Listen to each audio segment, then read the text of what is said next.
sounds like injury-wise, those who were out or limited in the scrimmage, that they're all going to be back in full go for this one on Saturday. Unless something happens between now and then, yeah, we're healthy as we've been and ready to go. I know that it's not necessarily about winning or losing with this, but just to put the best foot forward in what is a big event and meaningful, just how much does that matter that you do have a full arsenal of talent available to you to put forth your best foot forward? Well, I think when you play a team as good as that USA team, yeah, you better have all your weapons. And thank goodness we do. I mean, that's obviously going to be a formidable challenge. We're going to get their absolute best, too. It'll be their fourth game. They'll have some chemistry. I know Kelsey Plum is back with the team now, so it gives them some more shooting that they've kind of struggled with up till now. So this will be the best team that we'll play against. So yeah, we just want to use it to get better, challenge ourselves. We haven't talked about winning or losing, but we're going to go out and compete, and we're going to have hopefully 8,000 to 9,000 Duck fans as well as American fans cheering us on.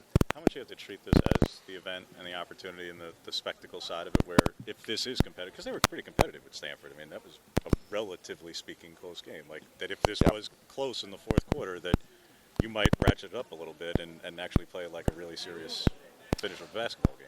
Well, we're going to play it as a serious basketball game because it is. We don't want to get embarrassed. We want to go out and play the best that we can, and we're working towards that. I know our team is excited. It's our first chance to go public, and like I said, this will be their fourth game together, so the advantage them.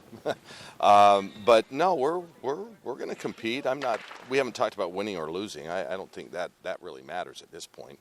I think if we feel like we should win the game or something like that, we're delusional.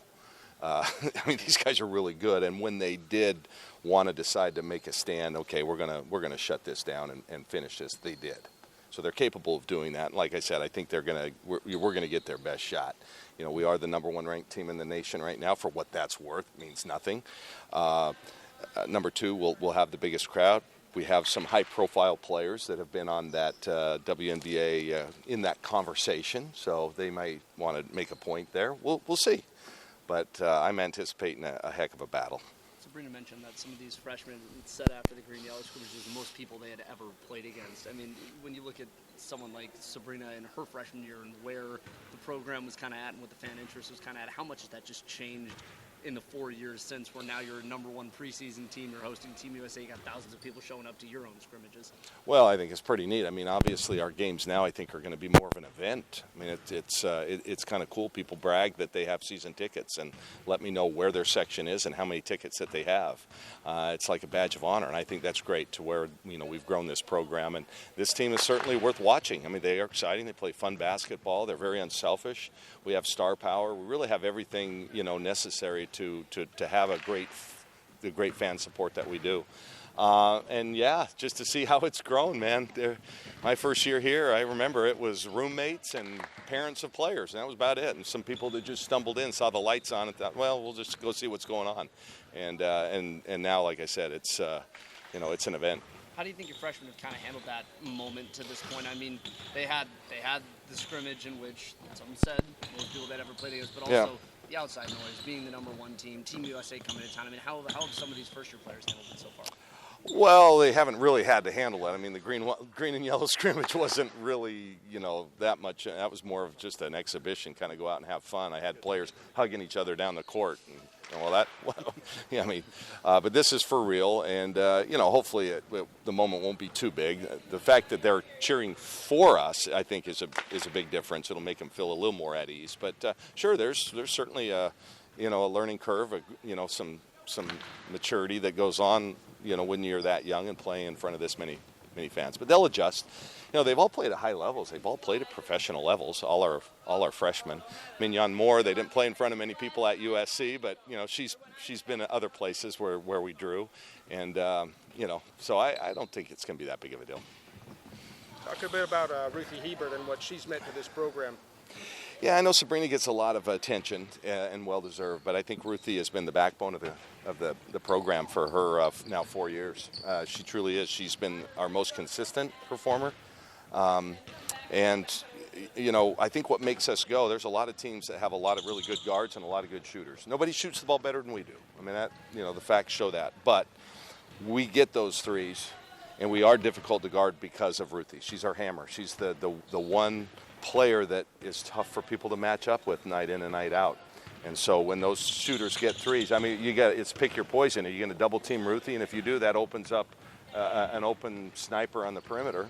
And if you don't, then she's one-on-one against, usually an inferior opponent. So, yeah, she's meant a lot, and it's going to be tough to replace somebody like her. So let's enjoy her last season.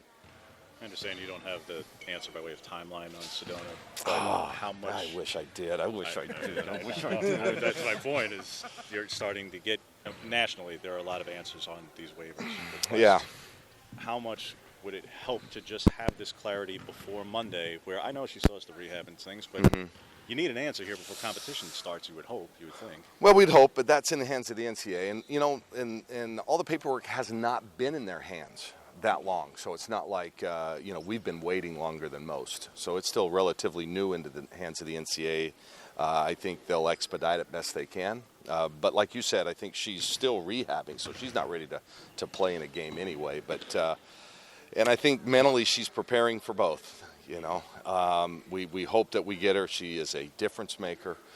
But, if we don't, we're still, we're going to make the best of it. I know she will. But I couldn't even tell you which way it would go either, because there have been some slam dunk situations where I thought, they're going to be granted, the waiver to play, and then they weren't, and vice versa. So, who knows? We're just hoping for the best. If granted, what is her timetable for recovery to be a full participant?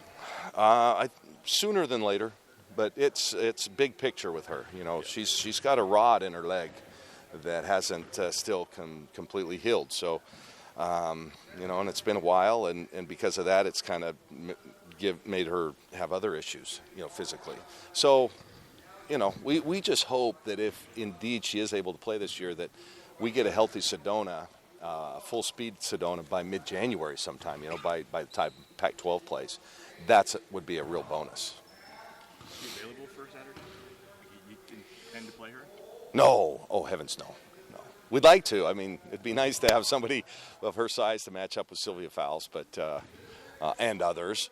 But no, she wouldn't be physically ready to go. Plus, we weren't granted, kind of a stay, so to speak, to let her compete. You mentioned the physicality of this game. Sabrina said, the refs might kind of let a little more things go. Are you kind of anxious to see how some of your newcomers will, be able to withstand that physicality? Yeah, I hope they, like I said, though, they played pro ball, so I don't think the physicality is going to be, that big a deal. And we play, actually, most people would say we play a physical game ourselves. So I noticed in the two first games that the referees actually kind of held the pros to a different standard in terms of traveling, and they didn't get away with the same things they do in the WNBA. But, yeah, I'm expecting a physical battle, no question, especially inside. And that's where, there's the real difference. And we just can't match them size for size and strength for strength and depth inside. That's going to be a big key. Are you getting Pac-12 officials or FIBA officials? I have no idea. I never look at the officials until I come out onto the court with 5 minutes to go before tip. That's one of my pet peeves, or not pet peeves, superstitions. Yep. I could go online right now and see who's officiating the game, but I won't, and because that'll screw me all up. You don't want to jinx yourself. Don't want to jinx myself. Yep.